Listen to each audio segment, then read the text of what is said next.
In Albion, no matter where you go or what you do, your mount will accompany you on your journey. Perhaps you'll pick the ox.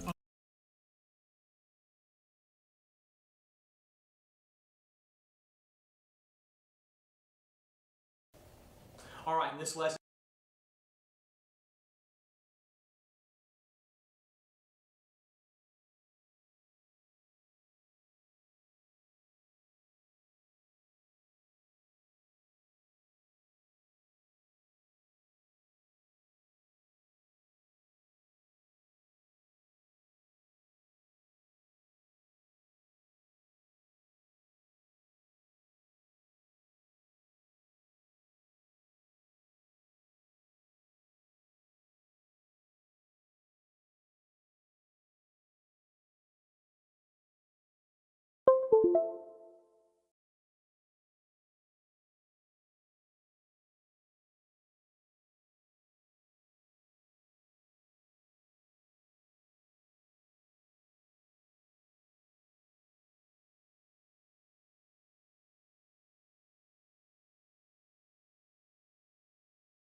we're going to look at everybody's nightmare in drawing, and that's foreshortening.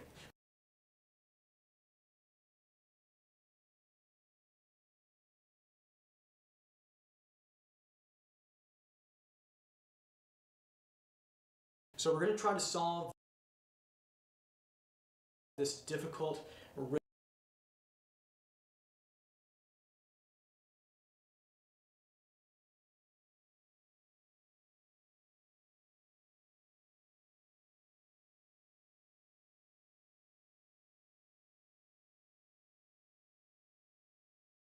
riddle or this puzzle of looking at objects in their most flattened view, in their most extreme shortened view, even though the physics of the object doesn't change, okay? So we're going to look at it in three parts. We're going to look at it in part one, which is going to be more just very simple diagrams and to try to show you what's really going on with the viewpoints of the forms, how to draw them, and we're going to put them in these diagrammatic little structural components. So we're going to deal with the cylinder, and we're going to deal with the box or the brick form. And then in phase two, or section two, we're going to do a still life together. We'll do a still life setup in all range of viewpoints where we're looking at objects in more extreme foreshortening, but we'll keep the objects very simple. Because what's true of simple objects in simple forms will be true of the figure, which will be more complex objects. Then of course we'll look at foreshortening in terms of the figure. We'll look at different studies done in art history, especially by Mantegna's Dead Christ, and then we'll end up doing our own studies from model references that we can break down and tame this beast, and the beast is foreshortening. So with enough practice, and I think shown in the proper way, I think any artist, whether they're designers, whether they're environmental designers, or they're graphic designers, or product designers, anybody that uses drawing and painting, certainly fine artists, illustrators, hopefully you'll find this relevant and useful. Okay, so let's get to it. I'll be right back, and we'll tame the beast. Okay, let's get down now to controlling this beast of foreshortening. So what I'm working with in terms of materials, I'm working with Sharpie for this drawing, this introduction, theoretical, kind of practical introduction, Sharpie, and then a Progressive black pencil here, just briefly, not a lot with that, and then a hard edge here too as well, the triangle to get started. So when looking at foreshortening, the first thing I want to talk about a little bit and show you is that we're going to be working with primarily two different forms for this particular talk, and I'll go ahead and draw them out a little bit. We're going to be working with, and I'm going to draw it in a side view first as we get started, and it's going to be the kind of this brick form here. Okay, so we'll bring down our front, sides, bottom view here. Okay, so we're going to be dealing with that form, and we're also going to be dealing with the tube or the cylinder or the can, and I think we'll use it at about this kind of length and width, so you'll have a good feel for it. So in its various views and aspects, we'll use these particular two forms, the box and the cylinder form of that. So and we'll magnify them to different degrees too as well.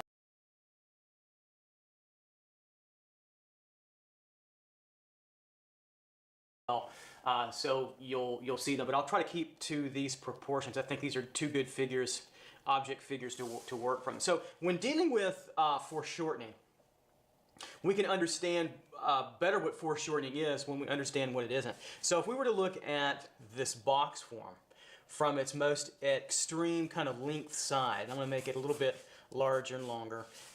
This box or brick form, I'll probably interchange that a little bit along the way. And we'll understand it to be, from its side view, looking straight on, we don't see the top or bottom, its true longest length. We'll see it like that. It's just full on length. And so there's no foreshortening whatsoever at all, correct? And the same thing with the cylinder. We'll turn it down to the side, and I'll bring its length over and bring a curve just to show you the difference a little bit. It could actually look straight in an extreme kind of length way, but we'll bring a curve over to show you that moving through, okay, like so. Maybe I'll put a little contouring line on it so you can start to get the idea that that turns underneath. Get the idea there. So what we can understand about these two drawings is that there is no foreshortening at all between the brick and the cylinder in our viewpoint. So if we go over now and go just the opposite way with our forms, if we look at them in a most extreme foreshortened kind of way. So here we have none, okay? None here. And we have full length here. And here we're going to have the extreme of foreshortening, meaning that in its most extreme sense, it will be flat. Now this shows its true length, okay? But on this side, we want to fatten it up so much so that, it sounds like a turkey, but we want to give it its largest width that makes it even flatter, because we're not even dealing with form at the moment. It's so flat. So what we get then is this view now here, and it becomes very, very thick and very flat. And the same thing now happens with the cylinder, that it reduces down into what? Reduces down into a circular form. Here, same thing here, it reduces down into a rectangular form. And so we have now the extremes of foreshortening in through here.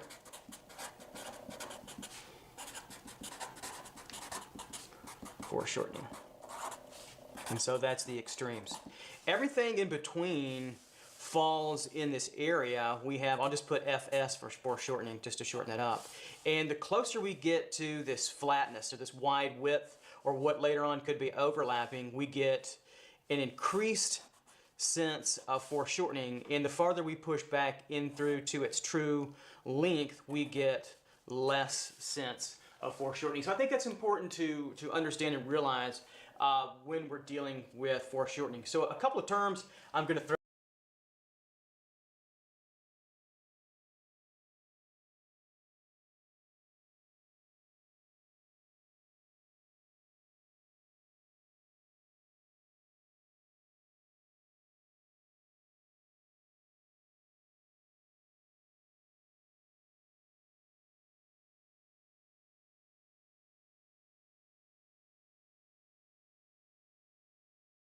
Throw out there for you that happens in foreshortening. And again, we're going to look at this through objects, through the drawing of bricks in tubes or boxes in tubes, and then I'll show you a couple more different diagrams that you can draw.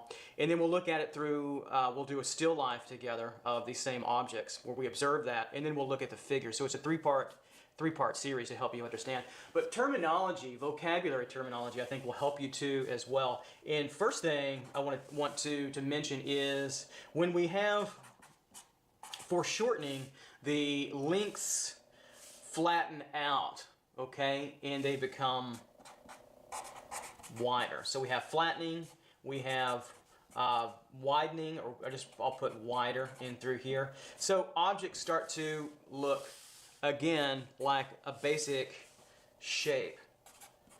Okay, they get thicker, they get wider, and they get flatter as well. And I think something else that's truly really important, again, as all these are, is next thing is that the distance between front, okay, to back is much shorter in foreshortening, okay, than in a full length on view. Even this object here, this box here, would be a little shorter than what we have here, okay. This degree here we don't see any because the extreme foreshortening. But in a moment I'll show you all kinds of different positions. And then also what's important, especially with the figure, but even simpler forms, in foreshortening, you get the idea of, and you'll need to get the idea of overlapping. Overlapping will be a big key, where one form overlaps in front of another form. I think that's pretty key for this lesson and for going forward, as you'll get that as well. And then also you'll get in foreshortening slimming kind of views, or I'll just write slim views, meaning that you'll get tapering away. I think that's important, so I'll put tapering here too as well. So you'll get slim views and you'll get tapering, where the back part of the form will be moving away and will be slighter. Even though it's overlapping, it will be certainly a little bit smaller. And then lastly, mostly what happens in foreshorten is 1-point forms, because they get closer to coming at you. You do have some in 2-point, but not as much. So just be mindful of that. And what makes this so difficult is that forms will tend to look like and act like they're coming at us or coming towards us, so that gets us closer to a 1-point form. All right, so let's take all these ideas over here and let's put them into some drawings through here. I think that'll help. All right, so I think what's bedeviling about a form, we'll take our box form first over here and we'll put it in foreshortening, is you take this 1-point front end of a form, okay? And so, but we want some depth and dimension to that. All right, so we'll pretend like we're looking up to it a little bit. So what's going to happen is we get this flatter view, right? So we check that off. Front to back will be shorter, so we'll check that off, and we'll check off overlapping here in a minute. And another thing I'll say is you want to be careful not to get too formulaic in that, well, you do one step, you do another step, and you get it. Well, it's through observation that you certainly help yourself master these topics. And so I can do this in many different directions. But I want to show you kind of these ideas over here to the left as they manifest themselves in the drawing here slightly to the right. And so what I mean now by a flatter view, we get this flattening across here, right? We understand that. But now we get the shortness of front to back. So we're drawing this object in more extreme foreshortening. We're kind of over here in our foreshortening scale. Overlapping the back of the box, which would look like the front, right, in perspective, will be here. So we have already a degree of where the front overlaps the back. We don't have that here because there's no foreshortening. So if we start to now connect these angles, right, or sides of our brick down through, and I'll even taper this even more, what we start to get then is a nice tapered brick in perspective, but more importantly, what happens, we get it into more foreshortening. So foreshortening happens. What we really will understand is more in this extreme kind of view, which really gets us more into 1 point, actually. So we get a slimming view. This brick is slimmed quite a bit down from here, and we also get the fact that, again, it's mostly 1 point. So I think that's important to keep in mind as we talk about and utilize ideas in foreshortening. So now we can do the same thing, and if you want to give it a little bit of tone here on the side, you can, just to show that dimensionality. But I think oftentimes what students will do is they want to make these, especially this bottom plane, open up and be wider. Let it be thinner, and we can even go more to extreme in a moment. And you'll get the idea again that you get those slim, tapered views that almost disappear from your eye without seeing that. Okay, so let's do one now let's foreshorten one with a tube, and we'll start out with what will be slightly an oval as we draw. So I'll taper it just a little bit so it's not a complete true circle, so it's in a little bit of perspective, okay? So we have that, and it almost looks like a circle or a sphere too, right? And notice I didn't draw a sphere, and the only reason I didn't is because using the sphere in foreshortening, since it's equal on all sides, and it's round, and it's universally round, it really doesn't help to show the concept of foreshortening by its length. And so these have length, where the sphere, in a general sense, in a drawing sense, it doesn't. So it's not the greatest object to show for foreshortening. Now let's foreshorten this cylinder out this way. So I'll push our direction of the sphere, the cylinder, going back in the background this way. So already we'll get the back of the cylinder here, and notice that we start to get overlapping immediately. One of your most important ideas in drawing foreshortening is the sense that it's overlapping. So here's the very back of that cylinder. So now we can taper it, we can slim it up, and notice this is pretty fat and pretty wide for a front view. Okay, we can taper this, slim this up, connect the sides here, and we can connect the side here back to its slightly elliptical back, almost a circle, and we can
connect this, and what do you notice? Now we have a can or a cylinder that is foreshortened in space, and it starts to show dimension and depth, but it's pushed back. This is going to come in handy later on when you draw still life objects and when you also draw the figure. What's true of these objects will be true of a leg, an arm, a toe, a series of toes and legs and arms together, and it will make, hopefully it will make grander sense. When you ever get in trouble drawing an object and it's difficult, go back to its most simplest basic form, and that will be the tube, the box, or the sphere, and they won't lie to you. They will always be your best friend. All right, so we have a few beginning foreshortened ideas here.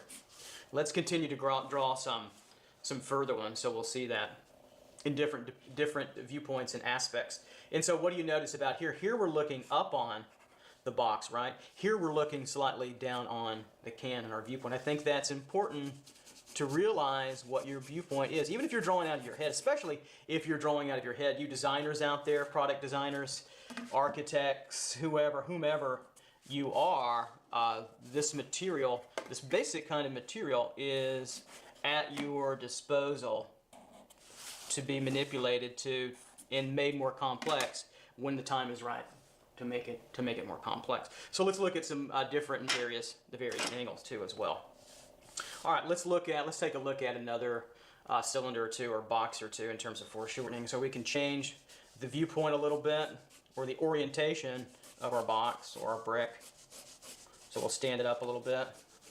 We'll sketch it out. And so I ask myself, what viewpoint or aspect do I want to communicate? Since I'm not drawing from any object, do I want to see it from bottom right here? Do I want to see it from bottom left, top, slightly left, slightly right? I want to see it from bottom and then slightly right this way, okay? So now I'll change a little bit, and so I know that I want to see an extreme viewpoint, so I'll start to thrust my angles. And yeah, there's a great degree of perspective going on, but I just want you to feel it intuitively for now, okay?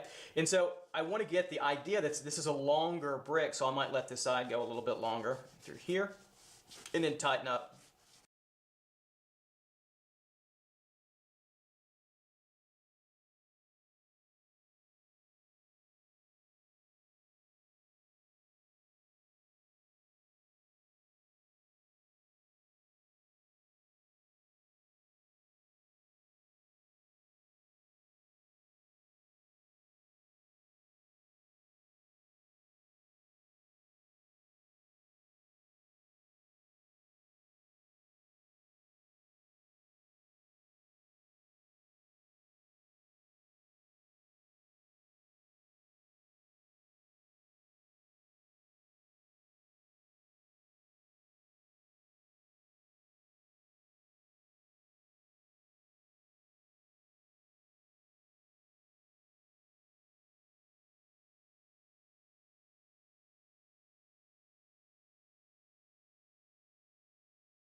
this side in through here and come back over. And already we have merged a foreshortened brick. So we get some overlapping of the back. If I draw the back in through here, it will look something like this, just slightly overlapped by there. So it's my understanding that any form that you draw that shows depth and dimension, that's not an extreme flat length view, has got some degree always of foreshortening.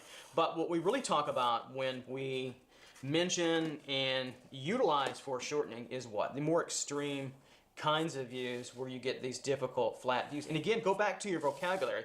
I think it's in the tapering part of it, slim views and tapering, that students get into a little trouble because they want to show, again, a more lengthier or flatter, longer side, and they don't want to show that tapering. And so that can get them into a little bit of trouble. So I'll tighten this up a little bit if you're drawing along with me. Try to draw along if you can.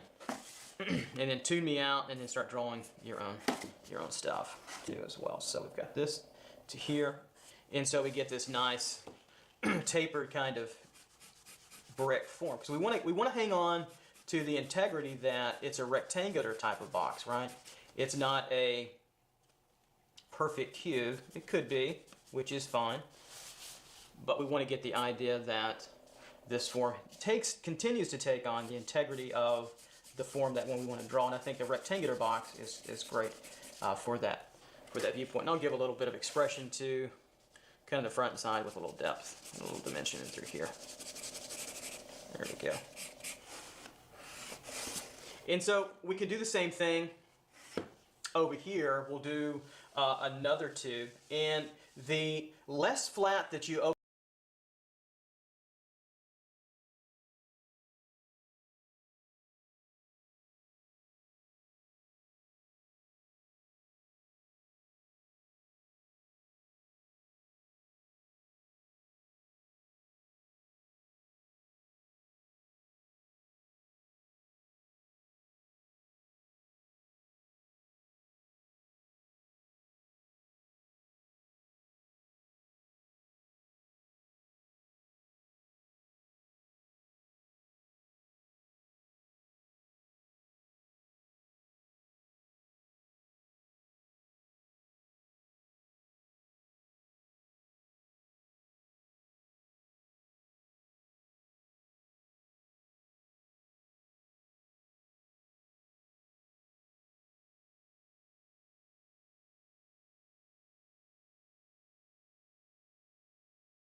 open this up. These should be close to open ovals or almost circles.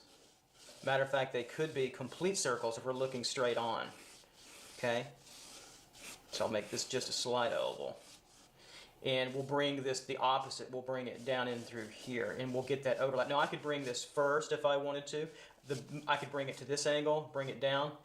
So I could change that angle quite a bit. So I've already thrusting. I've decided that it's going to be pulled back in this point of view, correct? So we have that, and we have that. So this is moving in this direction.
And we see that, and so I can cut off the back of my cylinder. Now if I want to taper it even further, I can, to make it even more extreme. So it's really deep, going back in space. So I'll cut off here, and I'll decide here's the oval through here.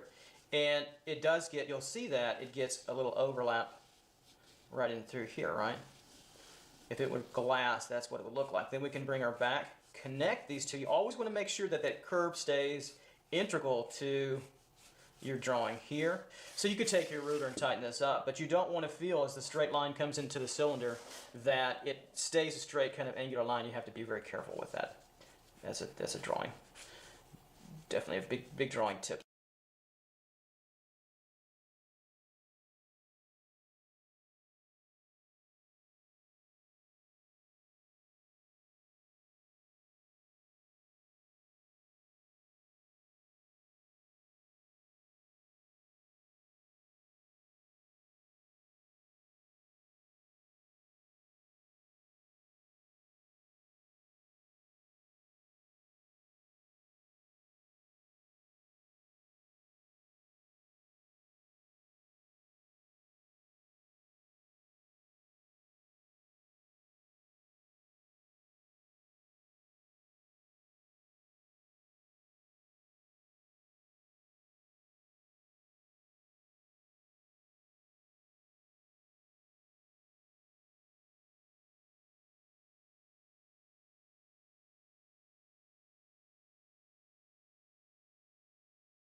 there to know. So this can come over, curve, continue to curve right in through, and keep on going right in through there. So I think that's important. So what we get now is we'll come back and complete that, is we'll get that sense of, again, foreshortening coming across that form. So overlapping, did we hit everything? It's essentially mostly a one point. It's got a slimming or tapering view. It's got overlapping. The front to back is shorter than, here's the front, right? Let me make sure that's clear. The front to back, here's the very back, here's the very front. Look how short of a view we have, okay? So if I shade that underneath, we'll put some contouring, cross-contouring underneath there a little bit, okay? You see that? Look at the difference between this shortening in there. So if I redraw this form here without any foreshortening, and we keep the proportions that I want overall, what's going to happen? Well, it's going to look like a rectangle. And so if it's a tooth here to here, right? So we have that. And if I close it where we don't see any of the opening of the ellipse on both sides, which we wouldn't in a completely flat view of the length in through here, that's what we're seeing. So there's no, again, there's no foreshortening of this tube at all. So I'll put a little tone on it so you'll see it. Right? So there's no foreshortening there at all. None. And so that's as long as length as you're going to get. That's its true length. So if that was, it could be 6 feet, it could be, 60 feet, it was a concrete pillar, or it could be 6 inches. This is the same here. So this distance from here to here, right, is the same as this distance to here, but it's only foreshortened. And so that is truly the power of foreshortening, is that slimming, tapering, widening view, right, a little flatter through here, overlapped kind of view, and again we show this depth and dimension, right, and again a foreshortened kind of way. I think that's hopefully getting clearer to you how important that is. So if we take a box form now and we make it a little bit more complex over here, we can take this box and maybe we make it earth brick. We can make it slightly tilted over here, okay? And that's pretty flat. So again, it's more of those views where it's coming right at you or close to at you that is the trouble point. Going back over here to the top diagram, that's not so foreshortened. Why? Because it's a 2-point box or brick, and it's not necessarily coming at you, and so the length is close to its normative length, right? You get an underside, you get a right side. So this box we want to make feel coming close to us. So for this view, what I'll do is I'll show, let's see, we've done a left, we've done a right. Maybe I'll do something top here a little bit. And so I can say, okay, I don't want this brick to show this far, this far. Maybe I'll show it coming this far. So here would be the back view of our brick. And I can do it that way, just to show that depth. Look at how little of the form of the brick, its length, which is this side that we're drawing. It's so squeezed. And I'm going to taper this out a little even more so, make it go further away, so it'd be about right here, the back of it, just to make it a little bit more extreme. And so this brick could be flying almost at us, slightly going away from us to the left. If it was truly coming at us, we wouldn't see the top, bottom, left, or right, correct? And so we would know it could be coming right at us if we freeze that in terms of animation. So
tighten this box up a little bit, this brick up a little bit.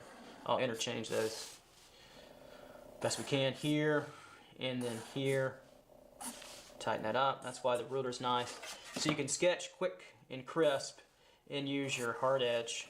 And I like to use Sharpie for some of these because it doesn't smear, it goes a little faster. And it's clear on camera. It's really nice and clear, you can see that. And so again, this goes back into space, right, pretty quickly. So we're moving in this direction pretty quickly. And that gives you your side view of that box. And of course this view over here gives you, we can tone that back there if we want as well. It gives you that view going back into space. And of course this plane stays pretty flat to our eye, and the reason why is, again, we're getting more extreme foreshortening where it's coming at you. So let's do a few more extreme kind of things, and we'll do this with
the tube. So we'll do the tube over here, right? And so let's make sure again we hit all our vocabulary forms. So we're drawing something coming at us, and it is flat, wide, it's got a lot of width to it. Check, we got that. Okay, so the front to back is going to be shorter. Now if it's coming right at us, it wouldn't have, if it's a tapered cylinder, we wouldn't see any one of these areas around it.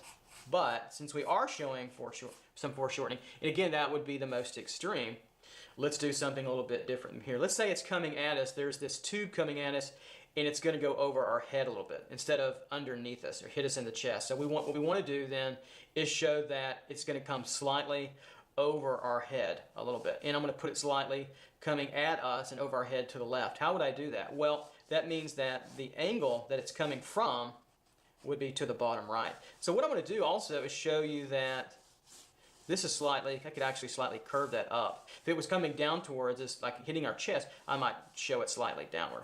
And that's the reason why is it gets us to where our perspective is. Even though it would be relatively flat across there, I can push that a little bit. All right, so how much do we want to show? How close is it?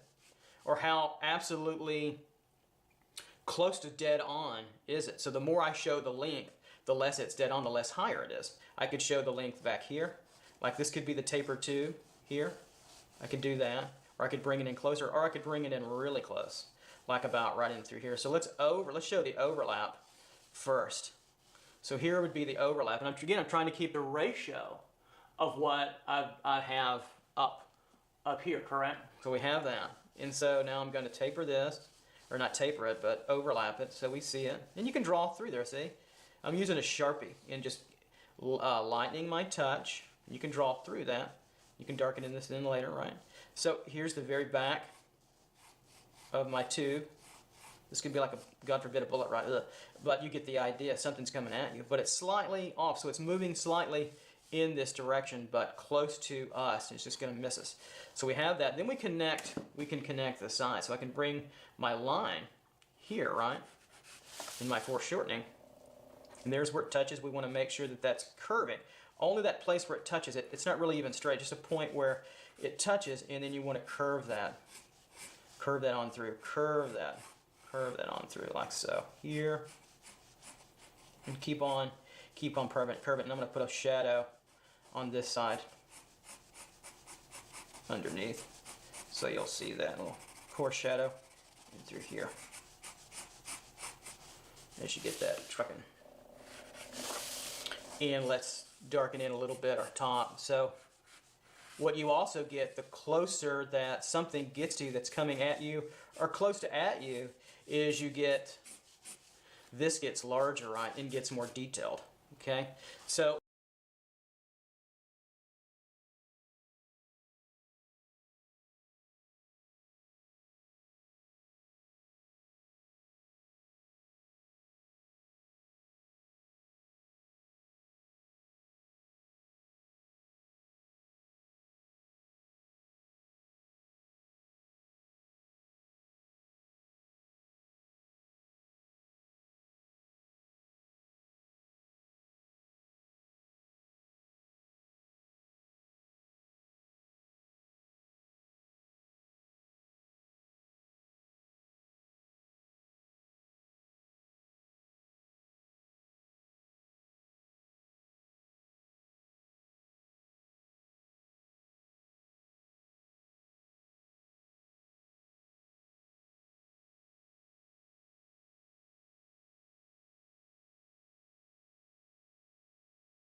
we can say then maybe this is going to be a rocket and it's got a tipped point. Well, the tipped point would be about right here, slightly off center, because this is, if it was coming right at us, it would be right dead on center. So in through here. So what I could do, let's say this is some kind of rocket ship to the moon and it's taking off. And so we would show maybe the tip of that rocket slightly like so, correct? And everything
all its height and dimension could be coming at a point like so, if you will.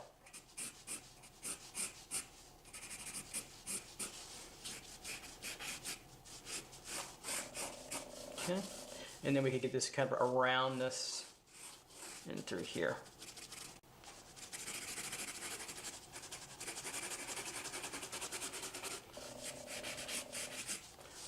There we go. So what we have now, it's something that's coming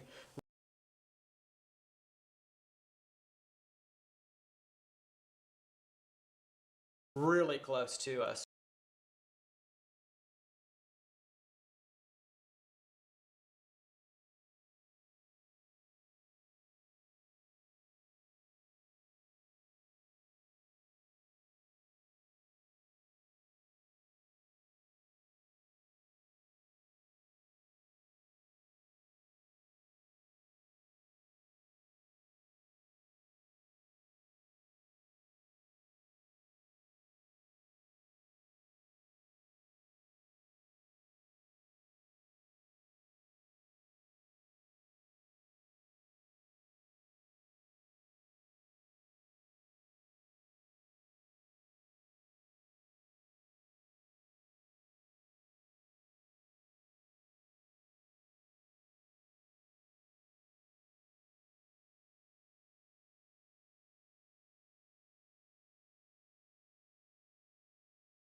us, but it's going to miss us and not hit us just off. If it was going to hit us, it would be straight on, and we would not see any side, any top or bottom, but we would see this flat plane across.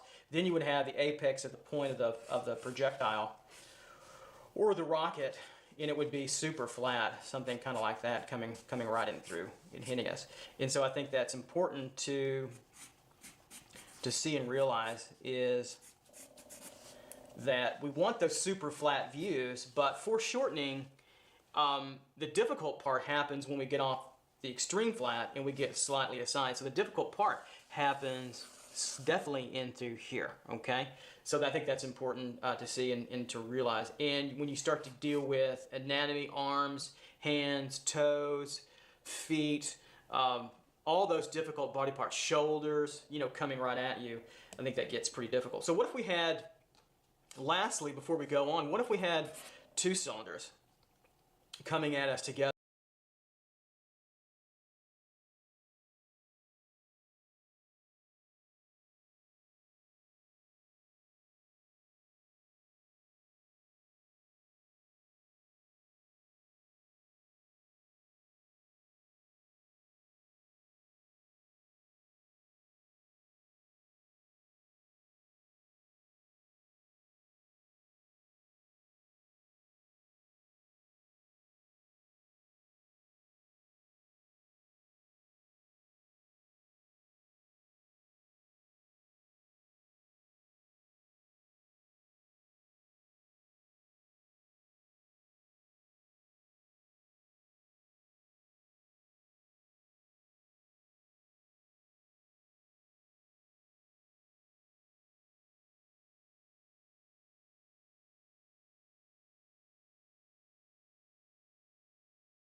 Together, and they were slightly attached. Well, let's work on that idea.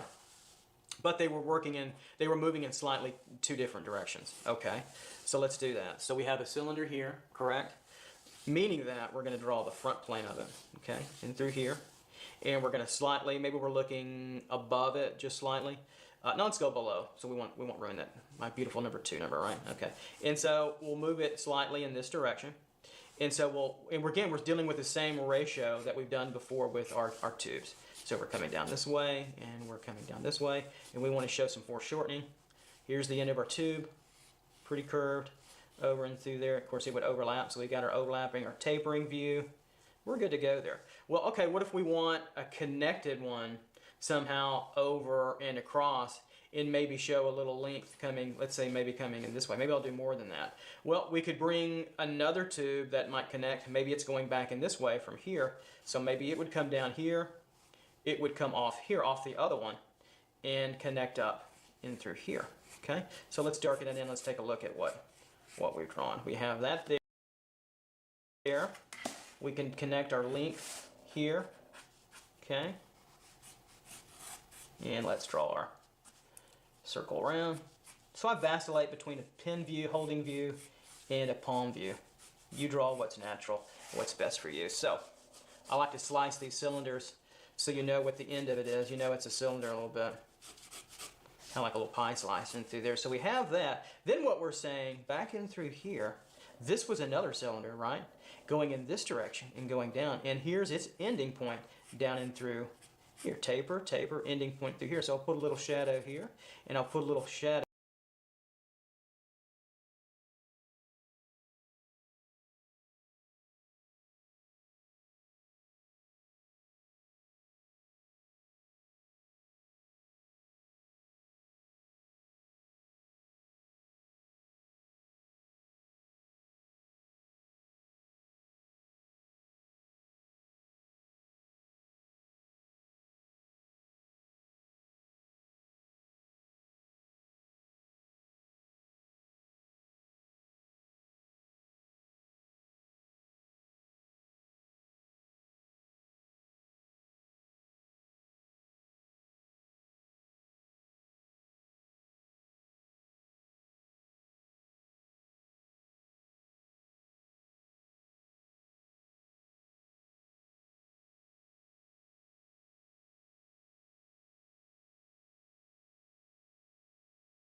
shadow there. And now what we had was two cylinders going back together. And so you get now two taperings of the same cylinder. And you could continue that on even further as well. So we could do that maybe with a couple of boxes. So let's put a tilted box here. Okay.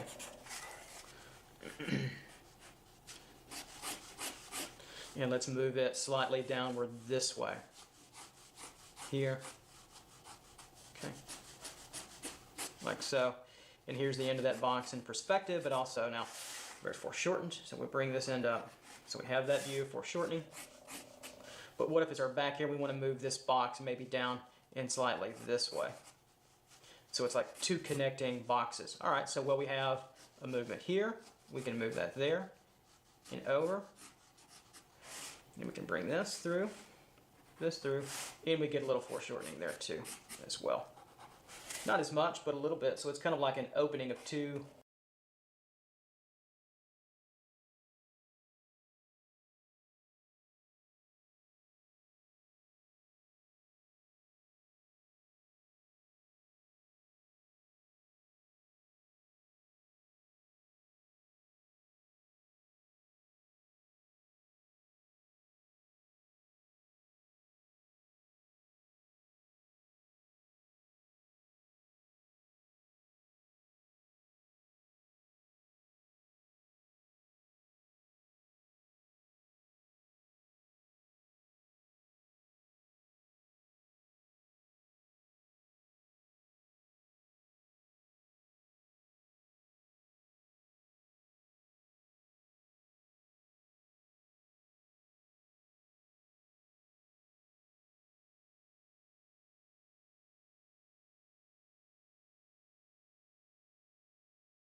Excuse me, two boxes coming in through.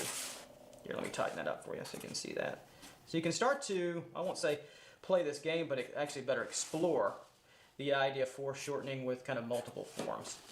And you'll find that it's a powerful tool to show depth and dimension in a more extreme way that comes close to coming at you in your viewpoint to your eye. I think several artists throughout the centuries have tried to develop certain techniques, certain light refraction, camera obscuras, Vermeer, Albert Duer, to name probably a few. David Hockney talked about that. If you don't know who David Hockney is, he kind of reinvigorated this camera, this light gathering device. I use camera loosely, but it projected figures from the light that they were giving off in shadow into an aperture, and that aperture would reflect onto the surface of a piece of paper, and you could trace that off to help you with extremes of foreshortening, which I totally suggest.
That you research and that you look up. But I think that you're also rewarded by doing this kind of study over and over again and learning to draw that and correct that. The mistakes that you'll make when you're drawing foreshortening from the figure, because you'll want to lengthen it. That's just a natural order of things. You'll definitely want to try to lengthen it. But what you can learn is if you practice this enough, have people look at it, you can start to realize that, okay, maybe I need to shorten this up from the view that I'm getting. And what you see is you can approximate quite well that which needs to be done in order to show foreshortening. All right, so that's kind of the introduction to taming this beast, if you will, of foreshortening. Making it your own, making your drawing and your draftsmanship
stronger.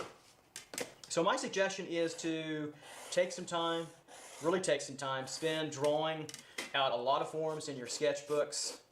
If you have them, you're keeping them, in learning to control these forms. And the more that you do that, and practice foreshortening, and the more that you do that, you'll realize that obviously you're going to grow and get better over time, in that you can start to see these forms emerge on other still life objects, and certainly onto the figurative model, which is probably where most of you, but not all of you, would want to wind up working with, at least somewhat in part. Okay.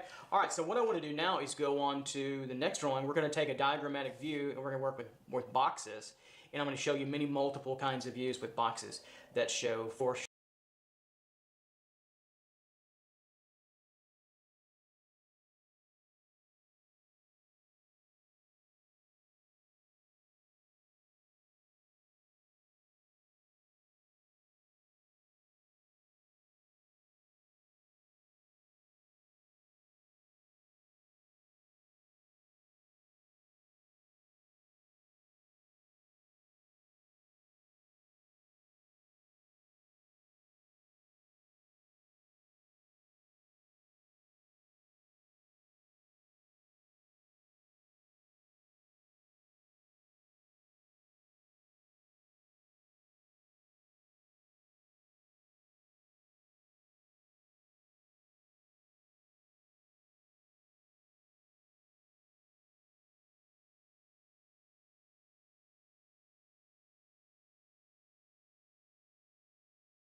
Shortening and where the extreme points are. Okay, all right. So I'll be right back, and we'll do some more drawings. See you then.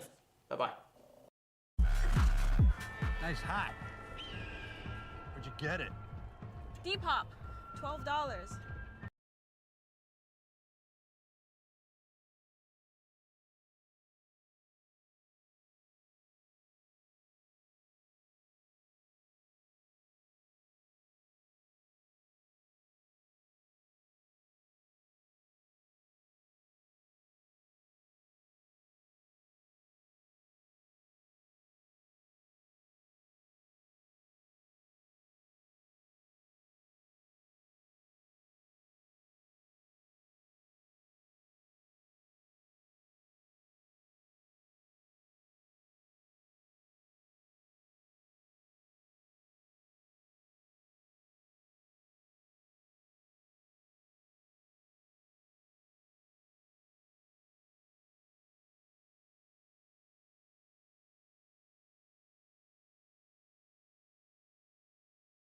In this drawing, we're going to look at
just the cubic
rectangular cubic form, or I'll call it the brick form, whichever way you want to say it. And I'm going to show you as we kind of attach it into a diagrammatic viewpoint.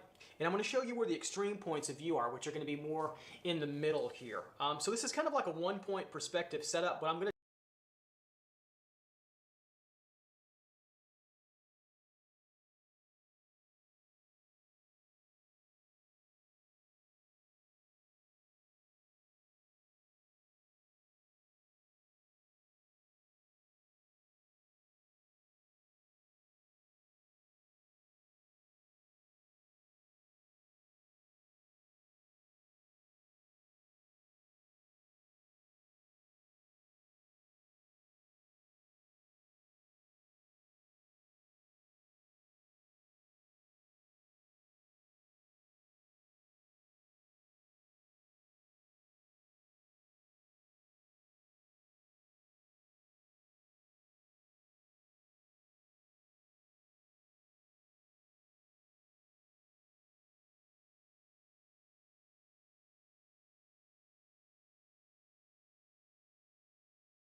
take some liberties to adjust the angle, so I don't want you to hang on to it too rigidly for this diagram, but we are kind of locking it in to a system, and I want to show you different multiple viewpoints that you're going to get that are subtle with foreshortening, where the extreme parts are, and then as we get further away they become less extreme and they show more length, and then they become two-point kind of forms there, okay? So I think that's important. All right, so to expedite things a little bit, what I did was I just measured halfway down my paper, drew a horizontal line across. I'm working with Sharpie, and then I drew a vertical line across. And the vertical line is really just to keep my forms and objects a little bit straighter and upright and a little bit tighter in terms of my diagram, so you can do that too as well. Okay, so to get started, I think it's important to remember we're going to be dealing with that brick form, okay? So down in over here, remember that at its longest point, the kind of the ratios of what we're drawing, this brick will be kind of like this. That's its longest point. So remember, there's no foreshortening there, okay? There's none here.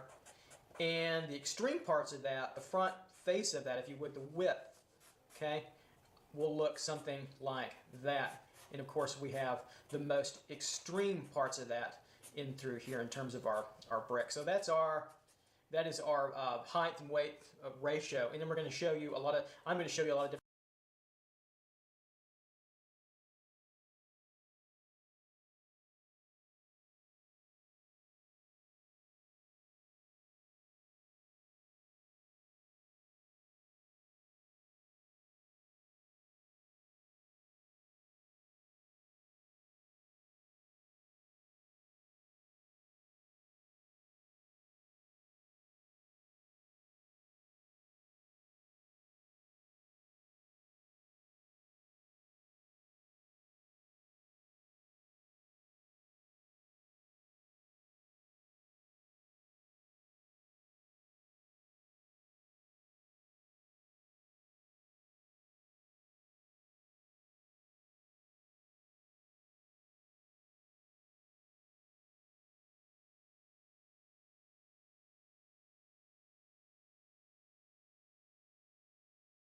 different points of view and where the extreme points are and then where they're not so extreme. But I did want to leave that down in the bottom there so we can kind of relate back to that. All right, so when looking at perspective and more importantly foreshortening, the extreme parts happen more in one point. And kind of the way to start this, I'll show you, is the front face and the back face of the brick would be right in through here. So I'm going to start to sketch it out. I'm going to use Sharpie. If you're not comfortable with using a Sharpie, use something else. You're fine. Don't worry about it. Use a pencil, use graphite, use color pencil. It just shows up really nice on camera, I think. It's really nice, okay? So when we cannot see top or bottom, left or right, we have the most extreme foreshortening. And it's a little bit blunt. Artists don't generally, at least I don't, and I think most artists, when you look at their work that deal with the figure or abstractly, and you're trying to show three-dimensional form, don't like this view. Why? Because it's flat. It looks like a rectangular cube. It doesn't, or excuse me, a box. It doesn't look like it has any depth or dimension.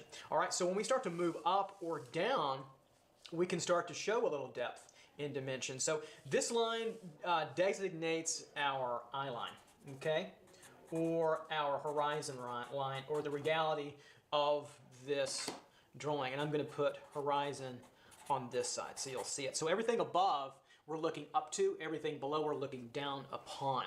So I think that's important to note and to understand as we go further. All right, in this foreshortening lesson. So the next thing I'm going to do is I'm going to draw out another form and show you that as we draw this front face, now that we're a little bit below it, we're going to see a little bit of the top part of this form. Very, very slight part of that form. See that? And so as I shave, I'll kind of just give some cross contouring to this form that comes down. And if you want to take your ruler and tighten this up, you can. I'll do that some when it's relevant. It might take a long time if I keep doing it all over, but I want to get through fairly quickly. All right, so we start to see, now you can see the foreshortening. If that's the length of this brick down and through here, that's extremely foreshortened.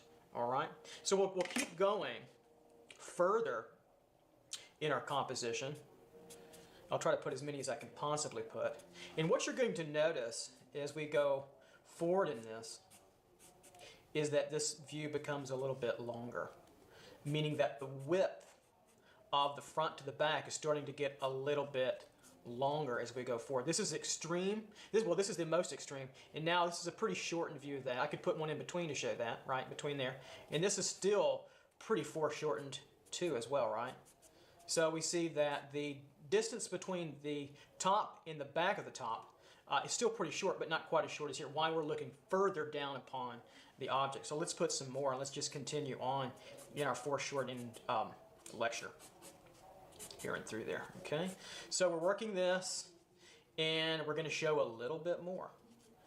Now, I'm not necessarily obeying one point to that point. So if you're thinking that, you know what I'm doing, that's great, but that's not. I'm just approximating. And the reason why is I want to make sure that I can give you quite a bit of viewpoints. Okay? So now as we get further away, we start to get more distance between the top front and the top back, even further through here on our brick there.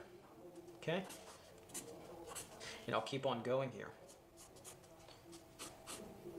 Bring this down, and these are front faces of the brick. They are, now I could tilt them a little bit if I want, but that might show the underneath, and I don't want to right now. I don't want to confuse you too much. And so this is going to be even a little bit longer as we get to that brick.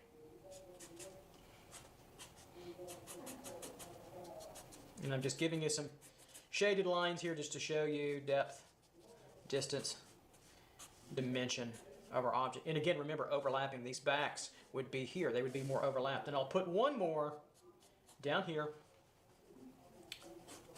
so you can see it, and give it even a little bit longer depth and dimension as we get further and further closer to looking upon this brick straight down. And so lastly, what I'm going to draw over here to the side right here, if we were looking at this brick straight down, okay, what would it look like? Well, it would look like something like this over here, but now we would be seeing the top of it. And so what we would get to, if we were straight straddling over the top of it, looking down upon it, what would we get? We would get this view. And there's no foreshortening in that. That is a straight, flat view. We don't see any sides, etc., right? So I suppose it could be an extreme of the top. But in this case, we're kind of dealing with that front and back for the most part. So that's the top of our form in through there. And so these were pretty decently straight, not too bad. Try to keep these together. Okay? So the most extreme parts, the most difficult parts start to happen in through here. Now what I want to do is let's go up. Okay? Let's go up, and what we're going to see as we're looking now down on these forms here, right? Here we're going to be looking at above. So we're going to see the bottom of these forms. So I'll draw my first brick here, come up like so. And so we're going to see a very narrow part of the bottom. Here we don't see any top, bottom, left, or right, correct? And so as we come in to our brick form here and over and through here, we're going to see a very narrow form. Now, a lot of students miss that. They miss it because they want to widen out that viewpoint. And if we had a very tight pencil, a technical pencil, we could even get tighter and tighter. You'll still see some underneath until you get to the very bottom. Then you'll lose it. And this fluctuates. This brick fluctuates in between eye level, where we can't see top and or bottom. So there's a fluctuation part of that. So now we start to see underneath that a little bit. And as we get further and further above our eye level, the foreshortening becomes less extreme. This is very extreme. So we'll bring this, make this a little bit further, a little bit more open, the width between the front bottom and the back bottom. And you can tone these this way if you want, inward like so. And just give a little bit of cross hatching just to show their depth and dimension. And again, as we start to go further out, what's going to happen? We're going to see more of that bottom. So the foreshortening gets less extreme. And so the distance between the front bottom and the back bottom gets a little bit greater. Greater and greater. right? Or you can tone it this way if you want. Go across the form. These could come down a little bit. There are different ways to cross contour. I'm just using kind of a design aesthetic just to show that. Let's keep on going. I'll go a little bit faster. Bringing up my forms here. And through here. And inward to the end of the brick. And it starts to even signify the length in perspective and in foreshortening. They work together. They don't fight one another. They work together. So what's true of these forms will be true of figurative forms when we start to look into the figure. And I'll give a little hatching here. Try to keep them all a little bit different to keep some variety through there. And then we'll go up a little bit further. Here. So I've got to show even more, a little bit challenge there. Didn't leave myself quite enough room. Just a little bit, that's fine. Right in through there. So hopefully you're starting to get the idea. Look at the changes that are starting to occur in our foreshortening as we see more and more of the bottom, right, of these forms. Here we see none. Again, it's an eye level. We don't see the top, the bottom, the left, or the right as we start to change and work our way up. And then lastly, I'll go for one more, and then I'll show you what we see like we see down below. Make sure I'm in the camera there. You can see that. Yeah, just barely. I think. Our last box, and we'll come on in. And we're still in decent foreshortening, but we've got longer length because we're looking up higher to the brick or the box.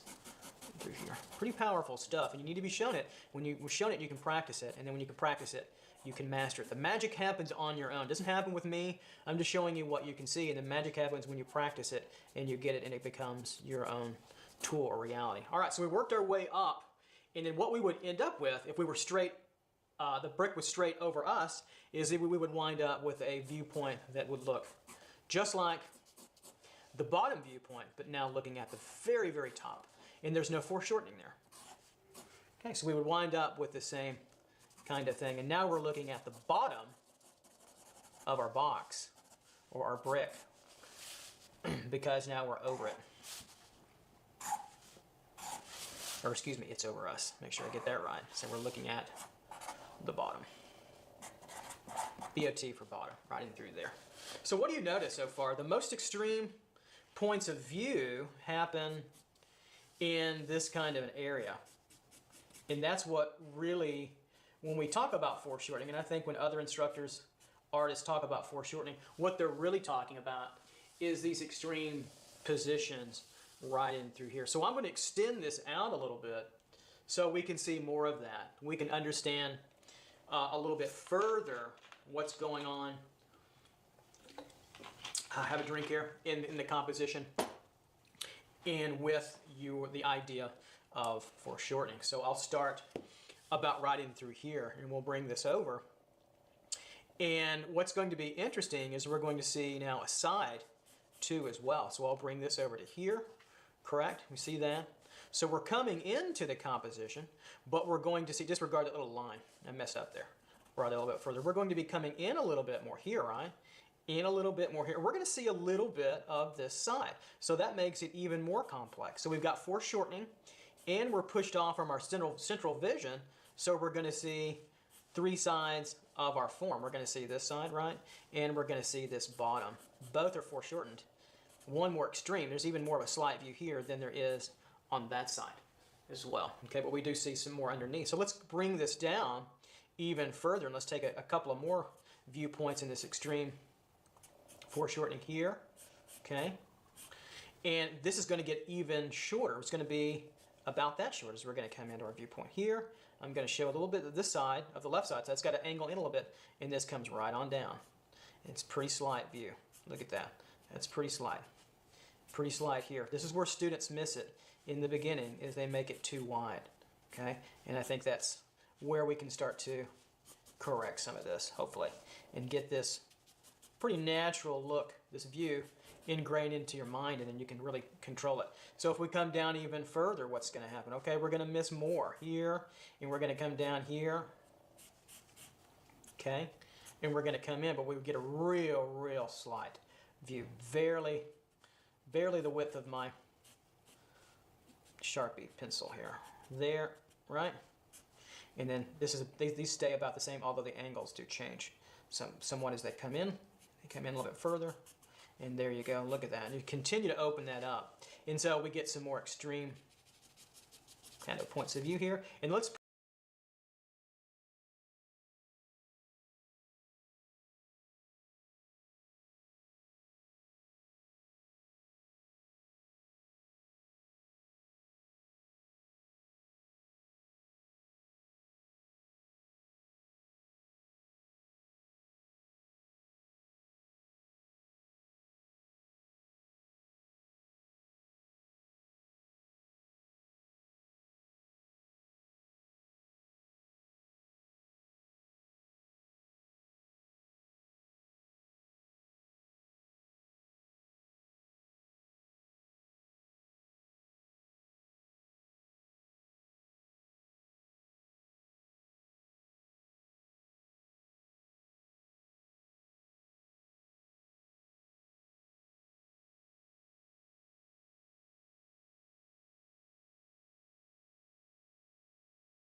put it down. This one, let's put it down on the eye level here. So we won't see top or bottom, right? But we will see the left side like this. We'll see a little bit of foreshortened on that side.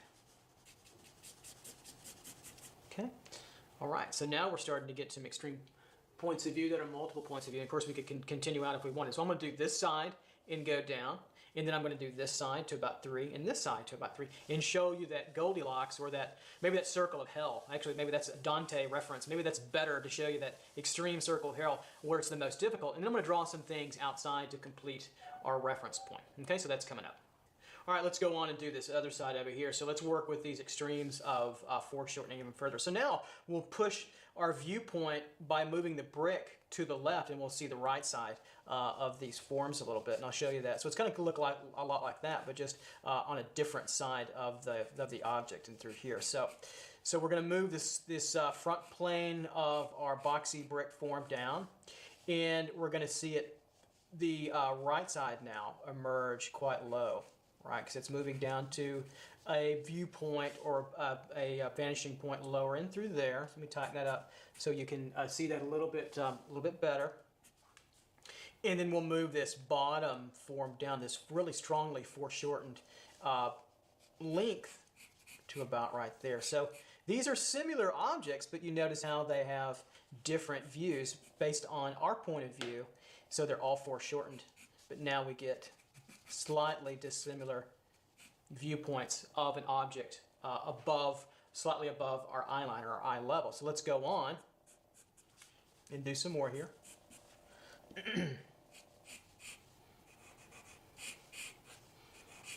Put this one down and through here so we can kind of bring this length over, and so we get a length that's this could be a little bit longer for the sake of the help there. And so we bring this bottom down a little bit longer, and so we can bring that angle in, bring this angle down and in, this angle over, right? So now we have a foreshortened, a little bit longer there, foreshortened box in perspective that we start to see here, and we can tighten up this edge through there. Now give a little toning and shadow on this side of it and on this side of it to fill that in quite nicely. And so we'll work with a couple of more now. We'll go even to more extreme the closer we get to our eye level here. Bring that down. Okay, that flat plane. Okay, as we're coming in, but we get closer to the eye line. The closer we get to the horizon line or eye level, this is going to be even flatter and even more foreshortened. I think students and those who are early to drawing have even more trouble with that. So we can get down to a sliver of viewability, or what's shown, if you will. And we can bring this in and downward like so. There we go. And now we have a whole array of objects. And then we'll put this one in at around eye level, but because it's slightly pulled over to the left here, we're going to see a little bit to the right, but only one plane, and a little bit to the right here, and downwards and over. And so we only start to see that. So we start to see that ray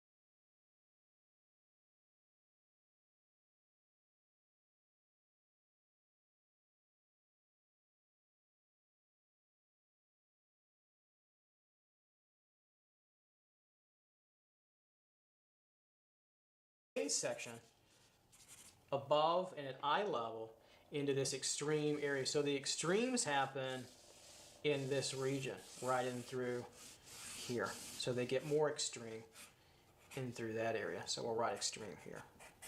And so again, what do we mean by extreme? Well, overlapping, tapering, flattening, widening, and more one point happens right within this viewpoint. So keep that in mind as well. Now let's do the bottom, and we can show what it looks like when we're looking down onto a grouping of objects. I think that will be challenging too as well. So let's draw together here, and we'll bring this width and length over of our rectangular brick box here to here.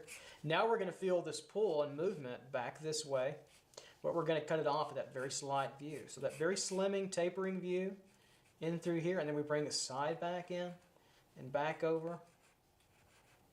And so now look what we get. We get this very slimmed, foreshortened box in space here, and we'll make it a little bit lighter on top. And we'll put a little shadow tone. Little hatching lines, make it look like a reflective maybe surface just a little bit, just to give it some variety in through there. So this time I'm going to skip over and we'll do them kind of opposite, so we kind of see different effects at the same time. So now we're going to see, because this object is pushed over what? More to the left of center, we're going to see, and we're looking down on it, what are we going to see? We're going to see the top side here, just a little, just a sliver of it in through here. And I'm approximating my perspective. It's not completely accurate, and I don't necessarily want it to be, because I want to change these angles to my description, the illustration I'm creating here. And then we'll go back in space this way. We'll see a little bit of the right side. Tone that a little bit downward, and then we'll put a little tone on this too as well. So we start to see then that space in through there. So now I think what we can do is continue on. We'll jump over here further. We'll lay in our front plane for our brick box, and then we'll feel it going back in space this way. And because we're a little bit on top of it even further, we'll see a little bit more of that top. It'll be foreshortened, and we'll see just a little bit more of that through here. Shade down a little bit there.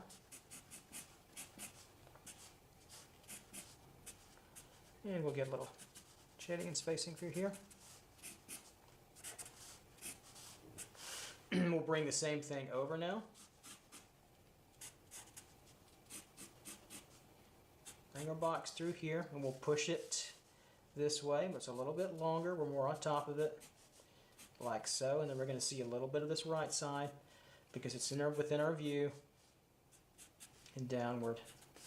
And there we go. So I'll pull that shading back that direction, and then some downward here, and then we see this little bit of shading on this side. And I think you get the point. So the extremes now happen in through all of this region, right? So we can see this happening, and these are pretty severe 1 point, areas for the most part. Those are, well, they are 1 point perspective. So what I want to show you now is roughly when we still have foreshortening, but as we get further out from this area, what's best illustrated can be more 2 point kinds of forms, and how 2 point forms show a little bit more of the dimension dynamics of the form, and they're less foreshortened. It's when objects come right at us, correct, that we get that extreme foreshortening. And so in this region of the 1 point, for the most part, and you can extend them out, but it's better illustrated by 2 point, we get that kind of extreme foreshortening. So if we started over here on the horizon line, if I started with its true length, it would look again like that long brick that doesn't have really any depth or dimension through that. Okay, so we don't see the top or bottom. But if I put it out a little bit, let's say over here probably, we can start to pull in a 2 point kind of form out through this way. And because we're on top of it, we can see the top of it, but we can see how this starts to flow out in this kind of direction in through here. So I think that's important to see as well as we go through. So these become less foreshortened, even though they're not the true long That's the longest length that we'll get. And these are not necessarily scale. I'm just going to start bringing these over a little bit to illustrate a point for you in how dynamic and how severe foreshortening is when you start to get forms like this over here that don't have as much foreshortening, but they do have, you know, a strong sense of perspective and perspective usage, which is right now just implied. I'm not really going back to distinguishable vanishing points that we can completely lock in. We'll do that when we hit our perspective sections in the future. Promise. I made that promise, and we'll do that for sure. But we're drawing brick forms that are three-dimensional, just like we've been doing over here, but what's missing is that these will probably feel a little bit easier for you to draw because they have length and depth and width a little more elongated out from our view, not so distorted like your foreshortening. So what can we say? We can say that your foreshortening then is very much one point type, overlapping, taper.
Off of these forms that make it so beguiling, I suppose, and difficult to draw. And that's why I called it kind of taming the beast.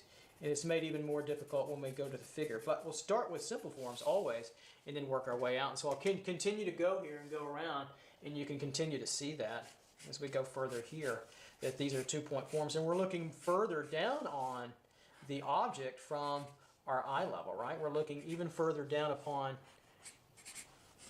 the form because they're a great deal now below. Remember, the extreme viewpoint, when they're really down below, is right in through there. We'll get something that looks like that. But because it's not, here we're still in more perspective, and we do get some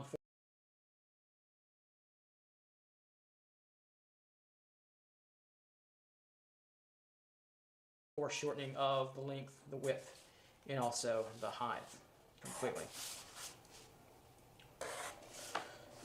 So we'll continue on here to sketch a little bit further. And I like to put a little shading through here. I kind of just abut my edge, put the edge up to the Sharpie so I can shade it quicker. Through here and over. And you can do this down. I kind of just turn my hand and kind of run it down the shaft like that. Like that. Show we can put a little bit of shade hatching through there. So this direction is moving this way, right? We see that. I'll put one more in between here. We'll go on to a couple higher, because I think you get the point now of what's happening and what's going on. Is that these are not as distinctively severe in foreshortening, but they have a distinctive look to them that is all about being correct in a certain viewpoint. Through here, and then we'll do a little shading on through here.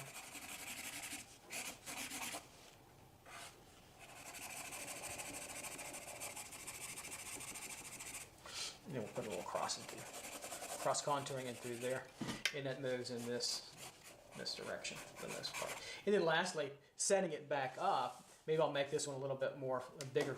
Doesn't make any sense. You get the idea. Bigger and a little bit more to scale, and so we get that complete view there that works pretty well. We don't see the top and the bottom, it's on the eye level. Now one thing, if I raised it off a little bit, I could have done it over there, I should have probably, is I'll put the length, make it the same length. But what happens in this kind of view, since it's raised up a little bit, and I don't want to make it, let's say I don't want to make it, I could make it go back to here if I want, but if I make it go inside, we could see a very foreshortened view of the underneath here in this kind of direction. Okay, do you see that? So now we see a very foreshortened view underneath here, like so. Or I could have gone back into here, but I didn't. I chose not to. So let's do a couple out through here, and then we'll get out of the drawing through here. So if I'm looking up at now the object in through here, this could be. I could look at the side view if I wanted. In through here, we can raise this up, and then we could come on down a little bit. So we're looking at the underneath part of our form here, and then through. So that could give you this kind of structural look in through here. Tighten this up. Tighten this up here. Vertical, vertical, more vertical. Connect that through. Right now these are not tilted, so I'll keep these verticals nice and tight and vertical together. Here, and through here. Right in through there, and then we can shade a little bit quicker. Here and on the side, maybe I'll do it diagonal real quick, like so, and then all the way through here, and through. And you always want to make if you're shading, a little tip on shading is you always want to make one plane darker than the other. You want to have three distinctive planes: a light side, a medium side, and a dark side. No matter what kind of value system, they could all be relatively dark. But whatever it's going to be, you want a 1, 2, 3 step kind of planar direction. Then I'll put one over through here, and I think you'll get the idea. Because I want to do this one more drawing with you, and I want to show you also this in cylinders too, as well, which can be pretty challenging too. So we'll come back here, catch this here, through here. This I could go across or I could go down. This would be more 2 point. I could have gone across, that would be 1 point, but 2 points better. Through here. Let me do some more out through here.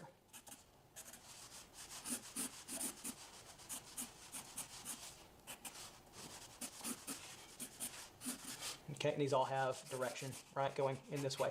But they're the same brick, right? The same brick proportion or ratio, but why do they look so different from these? Because they're not as extreme foreshortening. So the point here is to show you that the idea of extreme foreshortening happens, again, when these objects almost feel like they're coming straight at you, and they're probably best expressed through a one-point perspective kind of feeling, okay? All right, so there we go. So those are, now, and of course we're looking up from our eye level.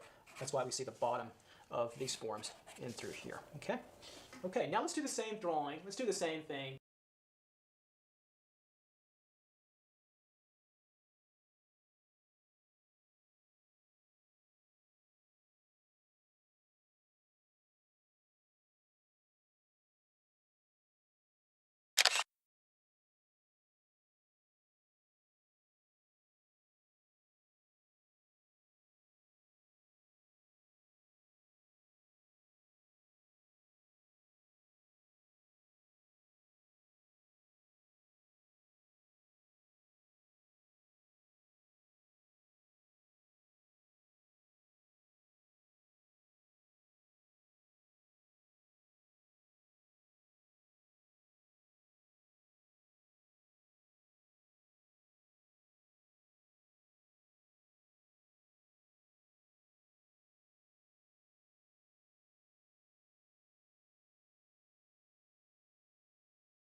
in cylinders, and let's have some fun with that. Hopefully fun.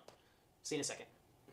So now I want to do the same exercise with cylinders. I think you want to see that too as well. So again, I've taken the liberty to divide my 18 by 24 inch sheet of paper down the middle horizontally to create an eye level and or a horizon line. And I've just given a vertical mark down the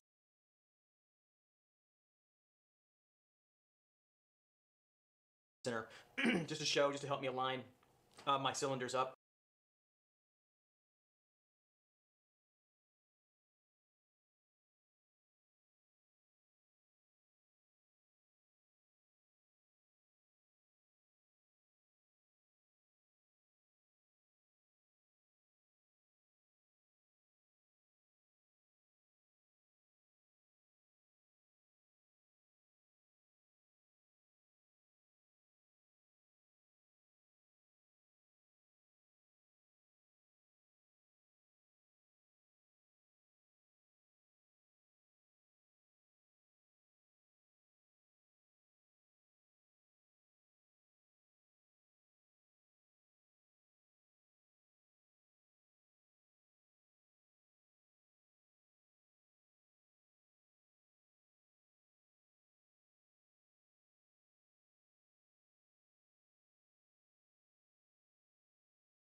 Up for a while. So we'll take on the same kind of exercise that we did with the boxes or the bricks, so you'll see that. So I'll start with a cylinder here in the middle.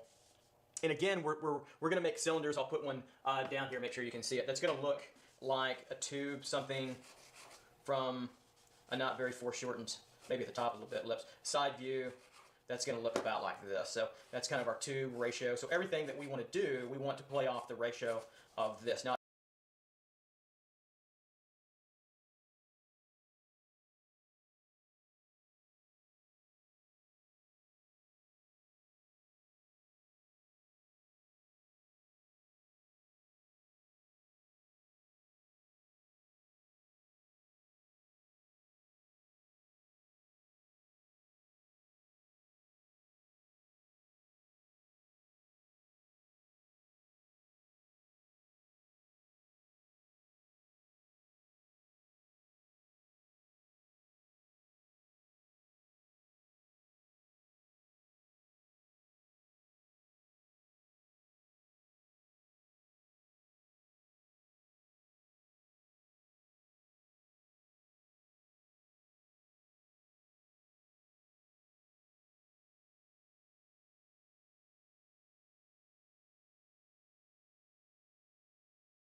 Now, it doesn't mean it will look like that completely, but the ratio of the height to width to length is about that look. Okay, so we'll start with the most extreme foreshortened cylinder. And so it is coming right at us. And so we don't see the top and we don't see the bottom of our cylinder. So what we will see is what? Pretty much a true circle in our understanding of perspective. So we'll see a true circle come through here, and I'll put a little hash mark coming through. So now we don't see the top, we don't see the bottom, we can't see any other angle coming through our composition. So now we're ready to lift it up a little bit, and we'll start working here. Here again at eye level, now looking up to cylinders in perspective. Let's take a look and see what happens when they become more foreshortened. So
we'll get overlap.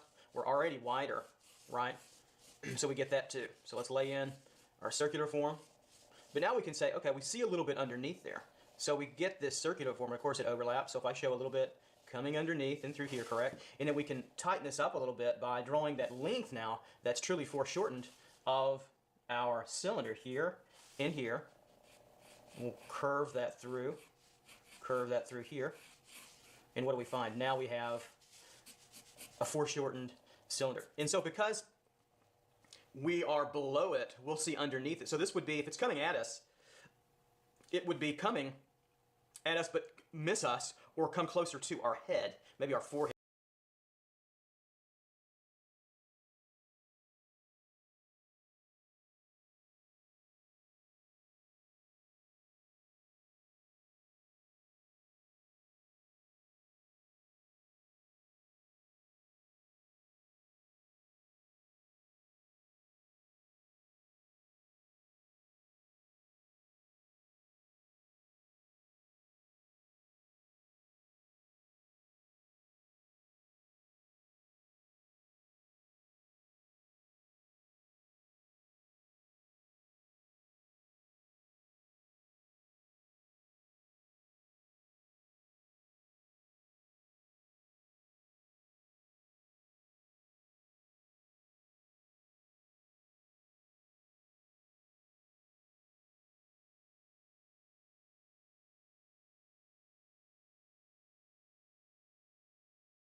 overhead or above us here, because we're looking right on it, this would definitely come at us and hit us. Let's do one below. So we'll continue up and down the scale a little bit. I think that will help. Hopefully you can get even a deeper understanding of what we're talking about and looking at. And so we did this with the first video with bricks or boxes, and now we're doing it with cylinders. So let me get my circle straighter here, better. Okay, so there we get our circle set in for our tube. And now since we're looking down on the cylinder, we would see the back emerge this way, above. It would be coming down. It could still hit us. It might hit us in the midsection or below the legs, maybe the knee somewhere. Still be painful perhaps, depending on what it is. Let's make it a soft toy. How about that, so nobody gets hurt? So we'll come around the circle, and we'll take on this ellipse in the back, or circle, flat circle in the back. So it's pretty flat because it's coming right at us. So again, it's pretty much a circle. And again, of course, it overlaps here, as we can see through it. I think that's important to show. So now we've got extreme foreshortening, and I'll do some shading here about that too, just a little bit to show that coming in, right, and it's going away. And we can see again that we're starting to get a nice sense of depth and dimension, but awfully foreshortened too, meaning that it's pretty extreme, in that range of extremeness right in through here. Let's do another, let's do a couple. Let's go up again, and what you're going to find out is the further it goes up, as we relate it back to a single vanishing point here, and I'm relating it, I'm not being completely accurate because I want to be able to change my scale. Now if we tilted these slightly, that might alter the look, but we're locking them into roughly the center, so you can see this idea of foreshortening. On the figure, which we'll get to in a later lesson, you can have all kinds of minor changes. That's why you want to see these exercises in these basic solids first, and then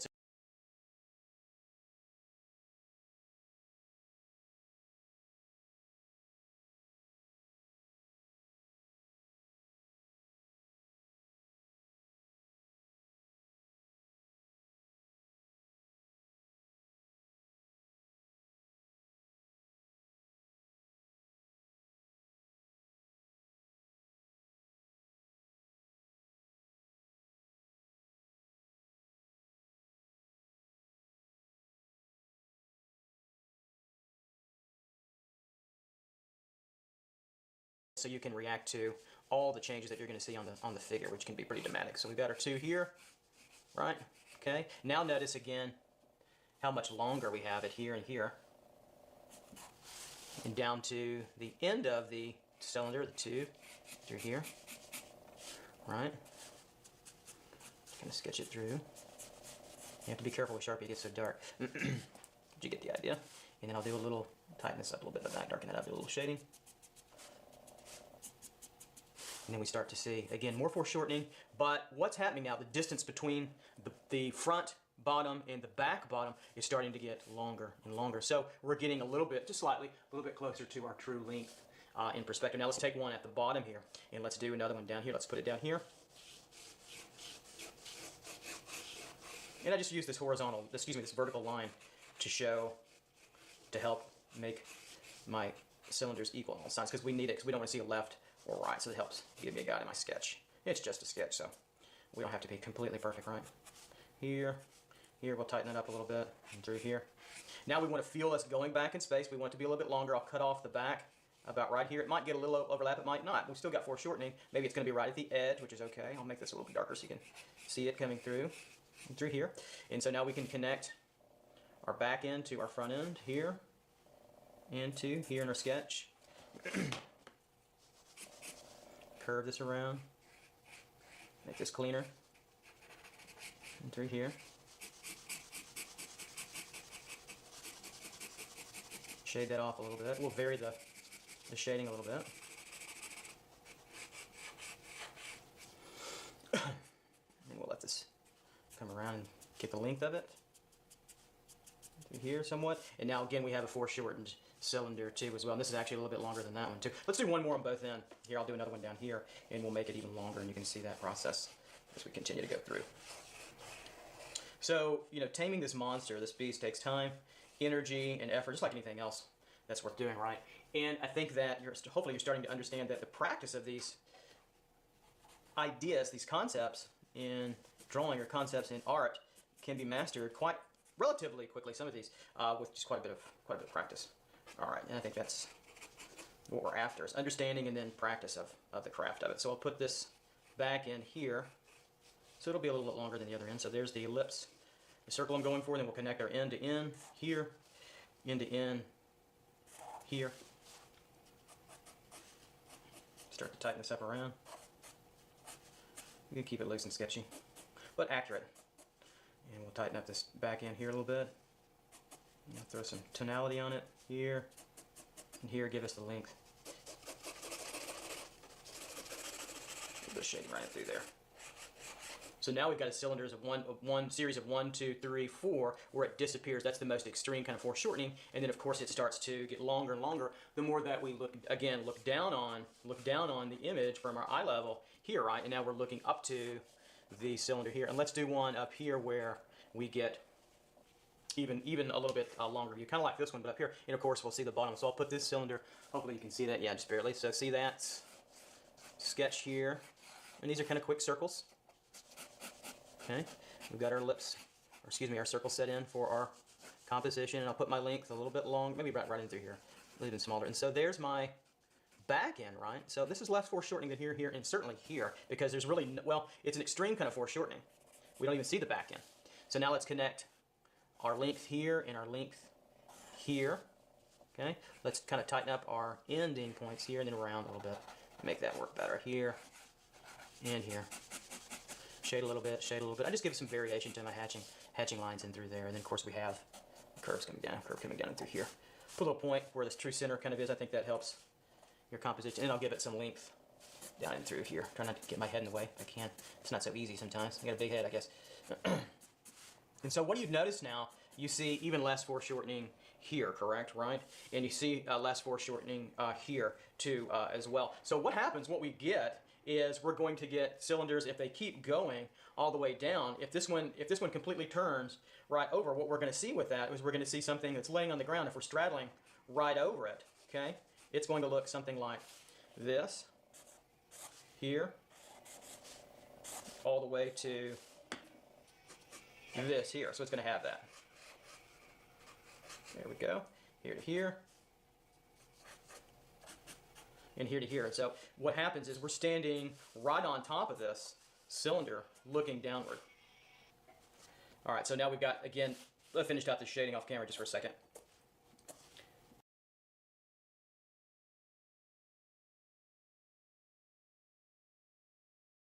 And we now have this cylinder that is flat on the ground and we're looking down on it. Okay, so now we can understand that what's happening in this viewpoint is these are turning down. We're lifting it, pulling the cylinder down further, and it would keep going, and this would come flat. Okay, I could even change the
the ellipses here, even for this, would really start to change even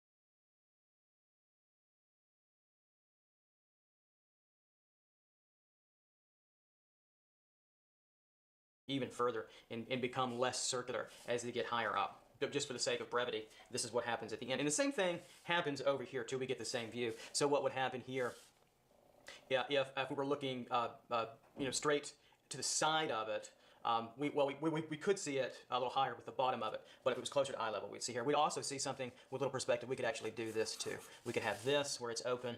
I should probably show you that as well. Here we have that. Here we have this, and of course we have the open part of the cylinder here, and then the closed part of it at the top as well. So we have that coming into our view, and I'll give a little bit of shading in through here, little core shadow, so you can see that some hatched marks around.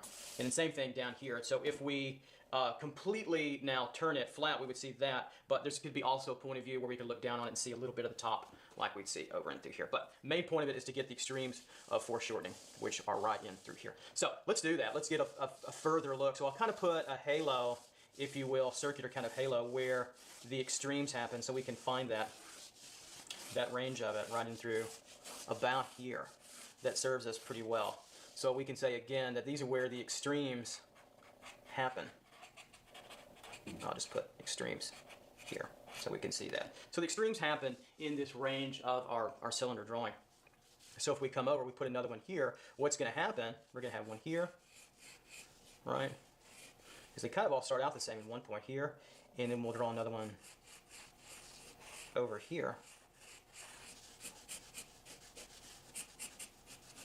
And they go back to this middle vanishing point. So we'll get the feeling of it here, here, curved there, nice curve. We get the overlapping we want with more extreme foreshortening, which is everybody's kind of nightmare. Well, it is everybody's nightmare, I suppose.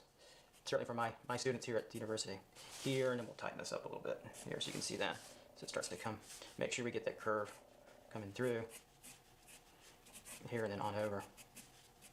We get that curving coming through.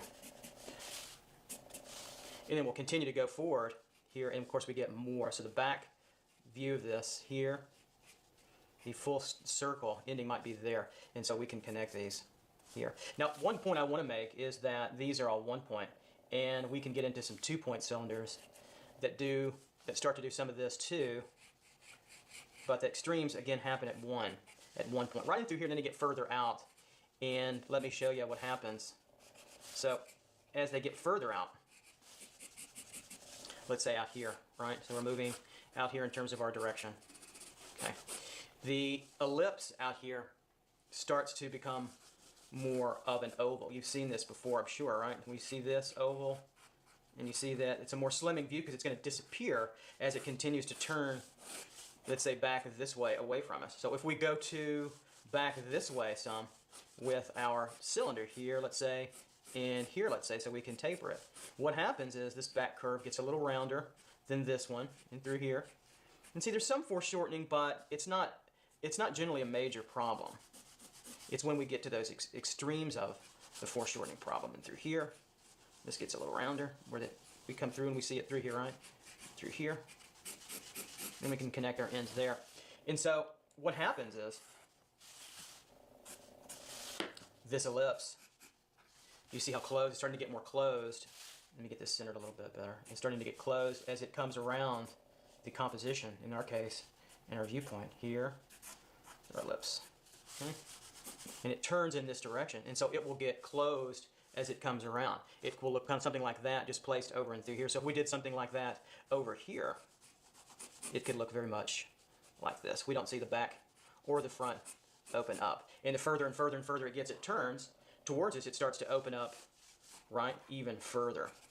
And so we get not quite a true circle like we have with this sketch, but we get something more open than this angle as it turns that way. So we might get something that looks like this here.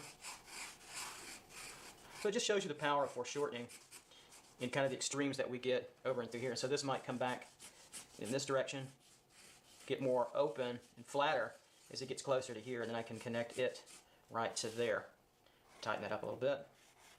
Here, top in there a little bit, and I can put a little tone on these, little shadow, just to give it a little bit of shadowing tone, and you see the difference. But they're not crazily foreshortened, right? Not like they are here with the extremes. The extremes here, these are 1 point, and these are slightly 2 point because they're moving this way and they're moving back, implied actually, in through here. Here we have one, these that are pretty much flat, that are straight across, and that's what gives you the difficulty with foreshortening. So, and you'll see this on the figure all the time. It'll be my job to point it out to you later on when we take on perspective with the figure. So let's continue on with our circle here, kind of our hash mark to show that ends. It's not a sphere. And let's get our ending point of our cylinder that we have over here.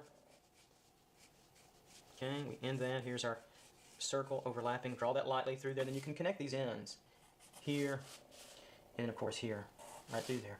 Curve that around. Get that on curving through. All right, curve this. These are pretty much just about equal curves because this is 1 point. Through here. And try to keep it sketchy. If you tighten it up too much, it could take a long time, so keep it with the Sharpies. Quicker lesson that way. Trust me, you're probably gonna be thankful for that. So I could shade this in a little bit, so we can see that. Kind of shade this down to the length a little bit, just to see it converge on through. And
so this is where we get those really tough foreshortening problems. We get a very narrow view of the side. It's just like this one, except we've turned it right to the left or right. Because here we're center, now we move it over to the left, we see the right side. Here we're center, we move it over to the right, we see the left side. This will happen in legs, arms, feet, fingers, hands, you name it. We'll do one more over here. Okay. And we'll put our ellipse, our circle, through here so it overlaps a little bit. Then we can connect, and we can connect here, our tube, curve this back end around, right? And through there.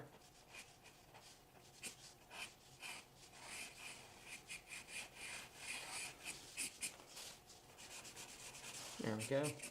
There's our front pointing through here, and we could put a little shading here, maybe on the bottom part, up around a little bit. Maybe here on the side, front. Just to give it a better sense of dynamics. And now we have some views here where we get even more extreme. So let's do a few more up and through here and let's see what that looks like. And so we can get a little bit more of a complete kind of view of what's going on in through here. We'll do a couple down through here. I'll just set them here. Just kind of gives me a place to put them in. We'll go a little bit faster. You probably get the idea. Do a lot of these. Do a lot. Practice foreshortening. Practice other forms. We want widening. We want overlapping, tapering, and they're mostly 1 point, right? That's kind of our vocabulary. That's what's happening when you start to get foreshortening. So this feels like it's coming back in this direction, right? So it's coming back to the center, and through here we can get this. We can feel this coming through, and then we can start to feel our curve in the back all the way through here, right? Connect, and connect there.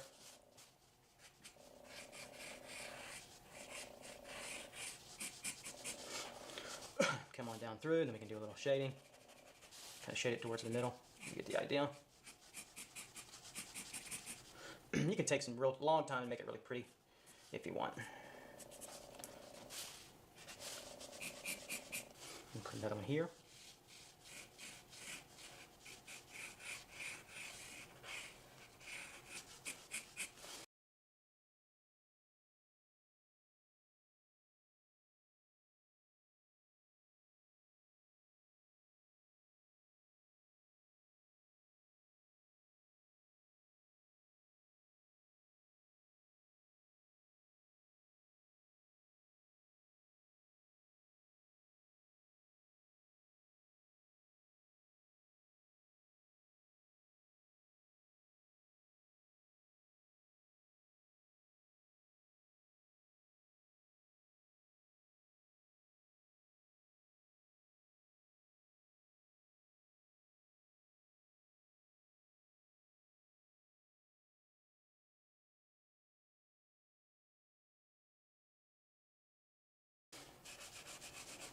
Now we're going back at center, so we'll get even longer.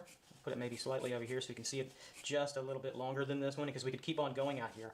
But I want you to get the idea that the extremes happen in this range in 1 point. Do here all the way around, right? Then we can tighten this up a little bit so you can see it, communicate it clearly. To here, back in through.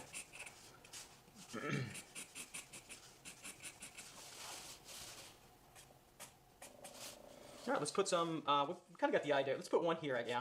We'll kind of just let's put it back behind this one. If yours doesn't overlap, it's okay. Just do it completely all the way through. Kind of put it behind this little guy here. Back in our extreme range, so we go through here, and I'll put the ending of the cylinder here, the tube. Here's our overlap.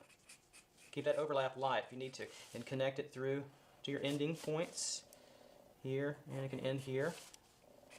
Then curve it.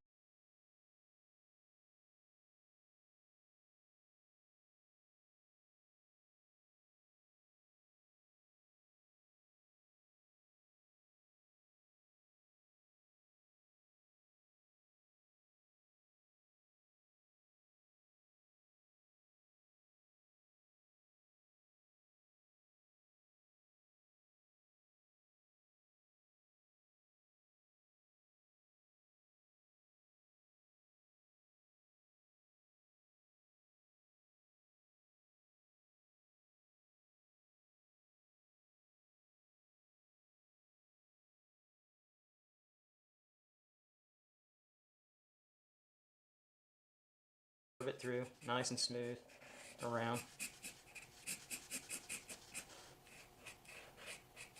This will lead to competency in foreshortening and learning how to see it on the model. And that's the the point of all this is to get to the real complex stuff later too, where you really have to think through it, and then it becomes second nature. Even in something as complex as the model, it will be. You can get so good at that that it won't throw you off. And at that point in time, hey, you've tamed the beast. Right? I love saying that. Taming the beast, taming the foreshortening tiger, if you will. I know it sounds silly, but it really kind of is. All right, so let's put some more out here, and I'm just putting these little guidelines to help me locate where my tubes will be.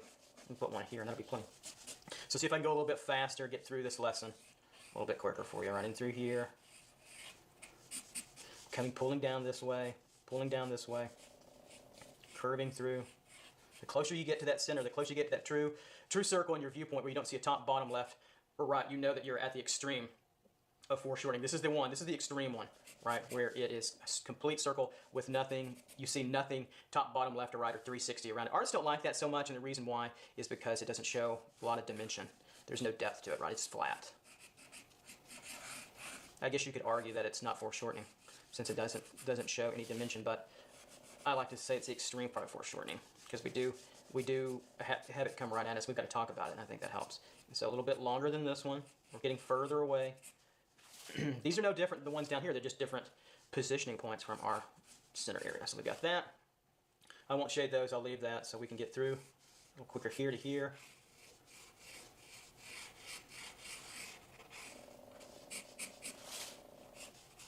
That's our center point through there. Then we're moving down in this direction here. This direction here. We'll cut this off, taper this a little bit, in through, cut off. It overlaps just a little bit. When it overlaps, then you've got more intense, right, extreme perspective. When it doesn't, it's a little bit longer. It gets a little bit easier, but you're always managing, right? You're managing these widths. Students miss these. When it gets really short, they'll make it longer. When it gets pretty long, they'll make that even longer. Your tendency will be to elongate when elongation isn't the way to go. It wouldn't be as foreshortened. That happens all the time in student work. Don't worry about it. Make your mistakes. Let your instructors correct it for you. No problem. That's how you learn through lots of mistakes and through here. Okay, so we come through, then we're moving over. So it's going to get a little longer because we're further out, and I'll end it about right in through here. So there's not as much, there's no overlapping of this circle to inside this circle, none, and through here. So curve that through. So there's much less foreshortening. There's some. We're not seeing it from this flat view or this completely set down view, right? And so we get that too as well. All right, so we've got this extremeness in through here. This is where the extreme happens, right in this area. All the tough work of foreshortening. You'll see it all the time. And the cylinders in some ways are even more relevant than the boxes. Remember that if you get in trouble, go back to the simplest components of shape and space. So if I put a couple out here really, really quickly, I'll throw some out here that are more two-point, that you get more of the elliptical flattening in through here, right? You've got that. Then you get this coming in, and you get a little bit more of a curve back and through here, coming back in. You taper that a little bit further in through there. You get the idea that this is not so foreshortened, right, any further. So I can tighten this up, change this angle just a little bit. Through here, and over, and straight and through, okay? So these aren't quite so foreshortened in through here. And so that's why when it's two-point, it really makes better sense to talk about foreshortening in 1 point, because that's when it's truly happening, when it's truly coming right at you, okay? Good stuff. Practice this a lot. Do cylinders and box forms in many different extreme positions of foreshortening, and you'll grow and you'll learn quicker. Make your mistakes. Watch your widths. Really gauge the widths in between top and bottom, or the bottom front and the bottom back. That's what we're really talking about. That will help. Really watch those. They're probably a lot more narrow in foreshortening than you think. Okay, so what I want to do next, the next lesson that we do in foreshortening in the future will be still life with tubes and boxes.